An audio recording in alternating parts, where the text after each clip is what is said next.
Hello friends, welcome to the HFY Ode, where we bring you new science fiction stories, a new world, a new adventure.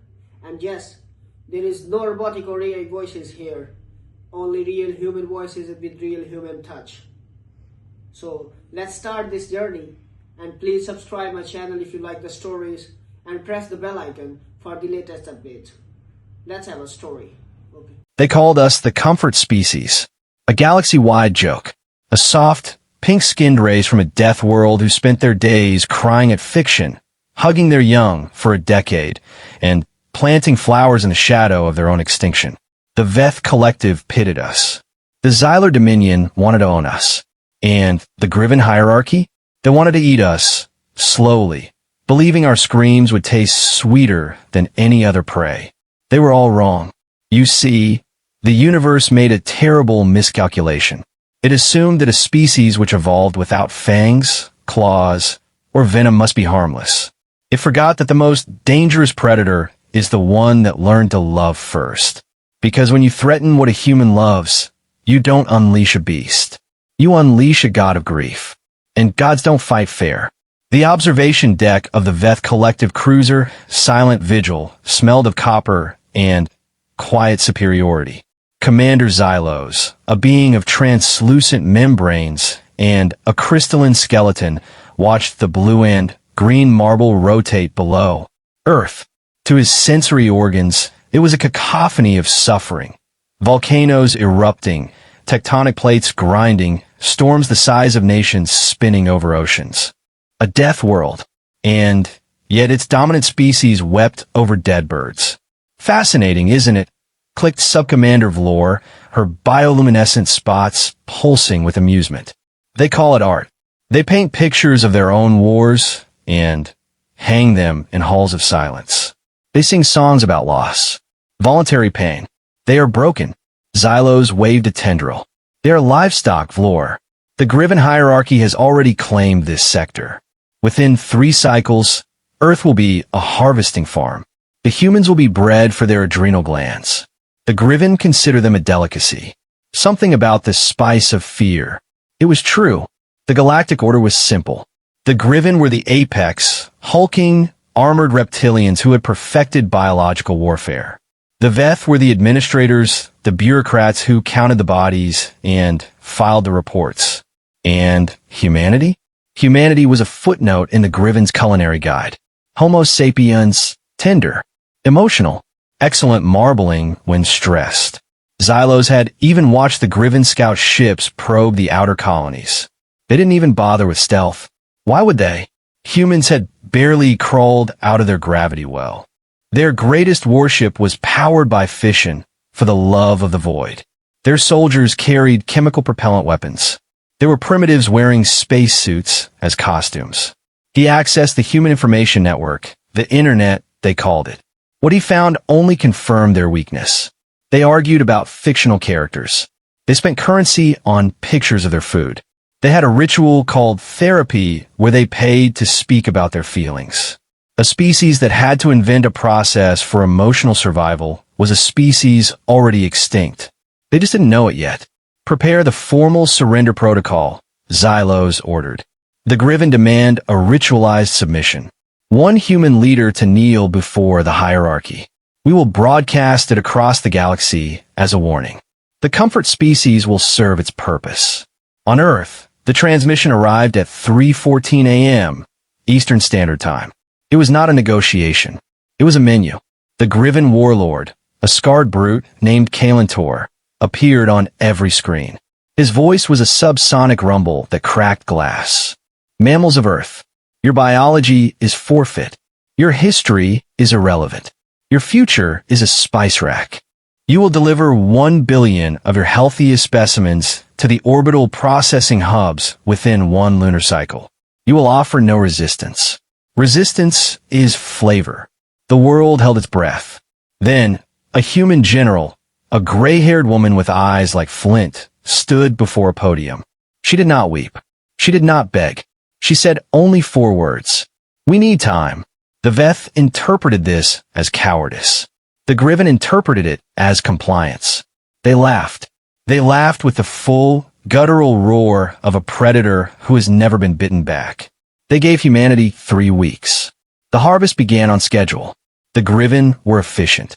They descended on Earth's cities in atmospheric dreadnoughts that blotted out the sun. They used capture beams, tractor fields that yanked thousands of screaming humans into holding bays at once. It wasn't a war. It was a collection. Xylos watched from orbit, recording the data for the Veth archives. He saw a human father push his child into a storm drain before being taken. He saw a group of nuns linking hands and singing. He saw a soldier throw his rifle at a Griven dropship in futile rage. Pathetic.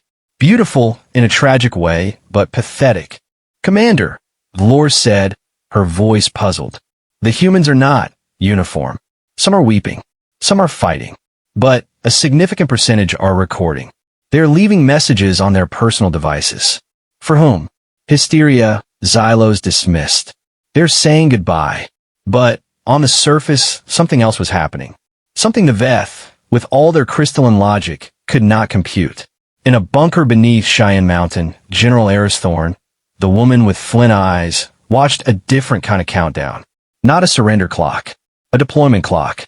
For 72 hours, while the Griven filled their holds with terrified civilians, human engineering teams had been working. They weren't building super soldiers. They weren't developing a magic weapon. They were doing something far more human. They were releasing the nightmares. The Griven believed they understood Earth.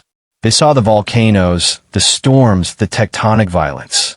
They assumed that was the planet's fury. They were wrong. Earth's true fury was biological. A billion years of evolution, a cauldron of chemical warfare, parasites, prion, fungi that grew through chitin, bacteria that dissolved bone, viruses that rewired neural tissue. Earth wasn't a death world because of its weather. Earth was a death world because its life was the most aggressive, creative, and vindictive force in the galaxy. And for 10,000 years, humans have been living inside that petri dish. They had built immunity not by being strong, but by being sick. Every human body was a library of plagues. Every human breath was a negotiation with a million microscopic assassins. The Griven, for all their armor and biological purity, had never encountered a single Earth pathogen. Their immune systems were designed for the sterile void of space, for worlds where life was simple, predictable, and non-suicidal. General Thorne pressed a button. Across every major Griven holding facility, across the transport ships, even in the dreadnoughts hovering over New York and Shanghai, thousands of small canisters detonated. Not with fire, with a fine, odorless mist. Influenza H5N1, modified for rapid airborne transmission. Yersinia pestis, the Black Death, aerosolized.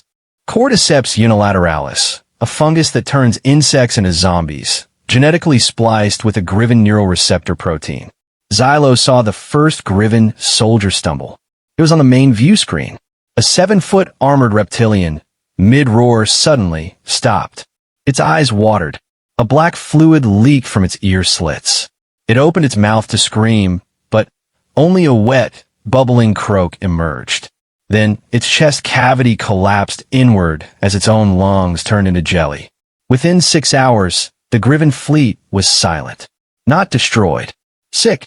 The harvest ships became floating tombs. The dreadnoughts drifted, their crews vomiting hemolymph, their brains swelling against their skulls. The Griven had no concept of quarantine. They had never needed one. They were the apex. And apexes don't get the flu.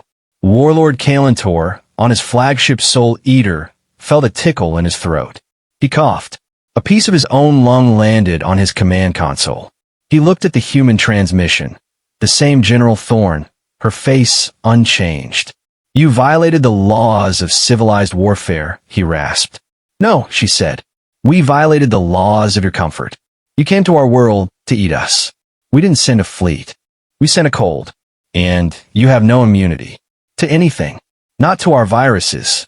Not to our bacteria. Not to our spite. But the Griven were not the only ones watching. The Veth saw everything. And Xylos finally understood. The humans hadn't just won a battle. They had demonstrated a capability so horrifying that it redefined the galactic hierarchy. They can do this to anyone, Vlor whispered. They're carriers. Their entire species is a walking, talking, loving delivery system for extinction. If one human sneezes on a Veth colony world, we're dead. If a human child cries on a trade hub, everyone dies. Recall all Veth assets, Xylos ordered, his voice trembling for the first time in 300 cycles. We are leaving. We are never coming back. But the humans are not done. Because a virus is not a victory. It is a consequence. And General Thorn knew that the Griven, even decimated, would recover. They would build filters. They would develop counteragents. And then they would return with fire, not claws. So she initiated the second phase. The phase the Veth could not predict. The phase that turned fear into a legend. She opened a channel to the remaining Griven fleet, the ships that had not yet entered Earth's atmosphere. She did not threaten. She did not gloat. She made an offer. You have our people in your holds. Over 3 million civilians. Children. Elderly. Parents. They are terrified. They are sick with your cruelty. But they're also human. And, right now, they're the most dangerous cargo you have ever carried. Kalentor, barely able to stand, laughed a wet, gurgling laugh. You think we will release them? They are our shields. Touch us and they die. You misunderstand, Thorn said. And for the first time, her flint eyes softened. They filled with something the Veth had mistaken for weakness. Grief. We aren't going to touch you. They are. She turned to a secondary screen. On it, the faces of the captured humans appeared. Millions of them, packed into the Griven holds.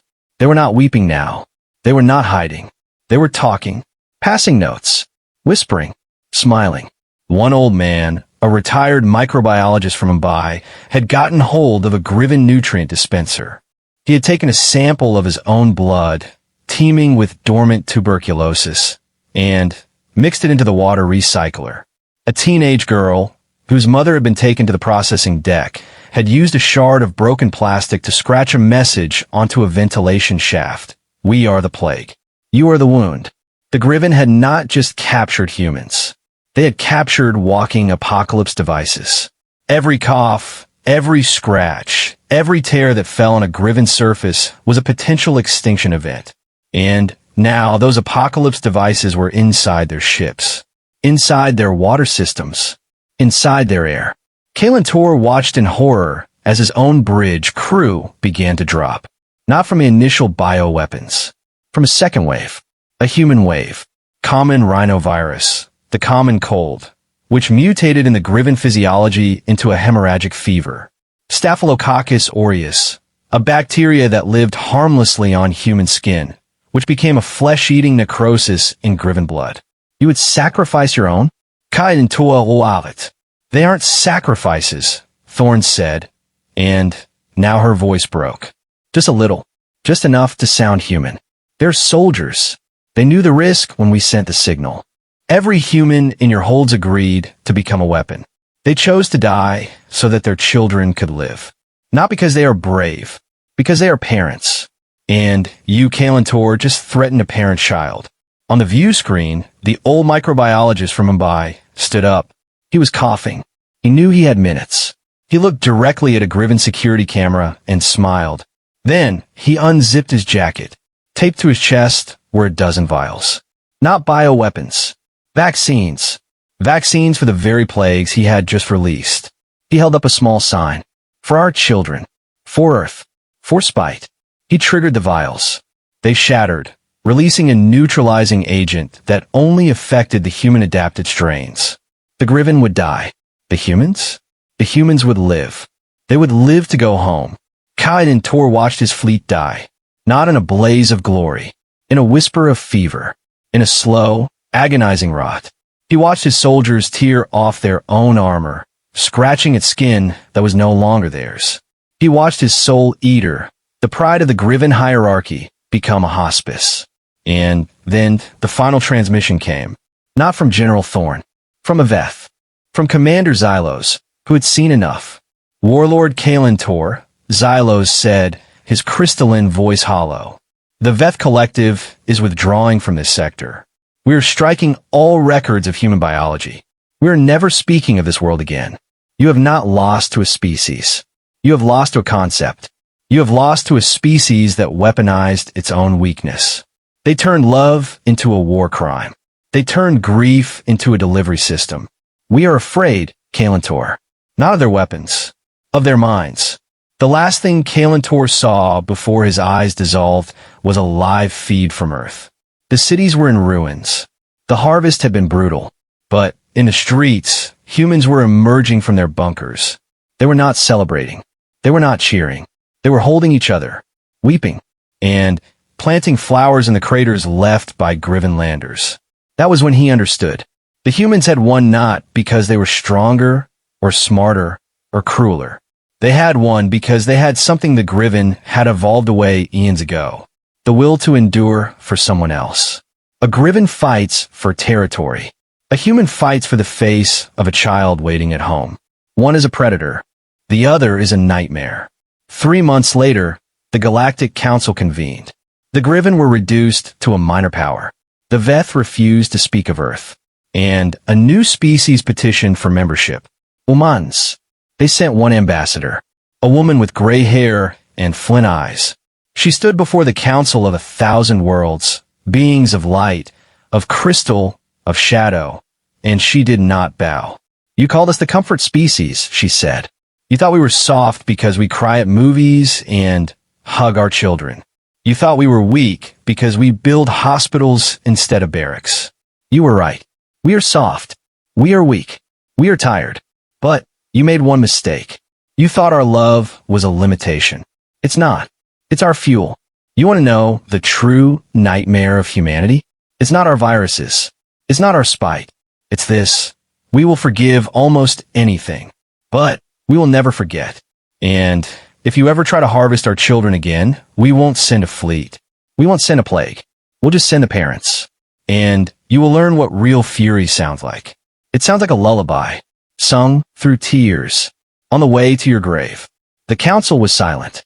Then, one by one, the 1,000 worlds voted, not to accept humanity, to fear them, to respect them, to place a permanent quarantine around the soul system with a single, trembling warning, do not wake the parents. And, on Earth, a little girl planted a sunflower in a crater. She didn't know she was standing on the ashes of an empire. She just knew her dad was home. And that was enough. That was always enough.